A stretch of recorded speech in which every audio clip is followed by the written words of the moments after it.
Hello, Pastor Steve Waldron, New Life of Albany here, Albany, Georgia. Here with a book review on Dr. Floyd Nolan Jones. Now, I've read some other works by Floyd Nolan Jones, and I would find him to be a meticulous researcher.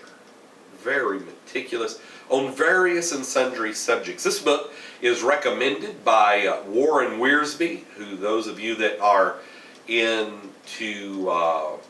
just good commentaries, like J. Vernon McGee and Phillips commentary. Warren Wiersbe, the B series would be right up there with those, and good commentaries. Recommends this book, Chronology of the Old Testament. Basically what he does is he examines Archbishop Ussher's work from the early 17th century, which they've just found out. The King James translators were actually even though he was only 19 when the King James came out, he was already so brilliant. He had already put to flight the top Jesuit over in Ireland, Ussher had, that they were sending over and asking questions and this type of thing. Because that's one of the advantages of the King James Bible is they could anything they were in doubt on, they could have asked anybody in the world, what does this mean? Because it was done at the King's expense. So getting back to the chronology, I'm very interested in biblical chronology. For whatever reason, I just always have been.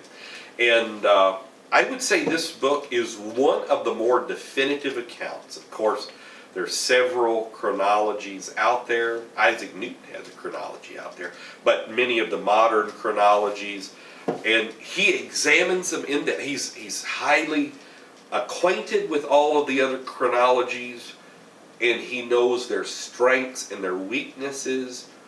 He uses the very latest in scientific tools like astronomical calculators and this type thing. I think he's got a couple PhD and a THD.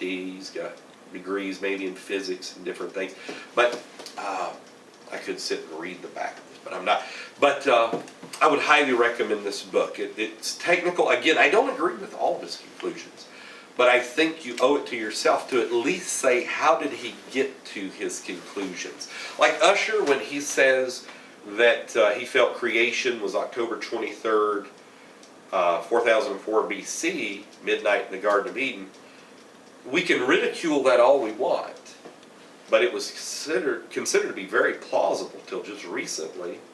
And how did he arrive at that? It wasn't just an arbitrary number. He had over 100 pages in Latin figuring that out. And Nolan Jones goes into that even more. So I would recommend this. I would recommend the Annals of the World as well. Fantastic. All the 100 and so references, different authors from the Loeb Classical Library that Ussher used before it was a Loeb Classical Library. Chronology of the Old Testament. Great book, especially for you young earth creationists. God bless you.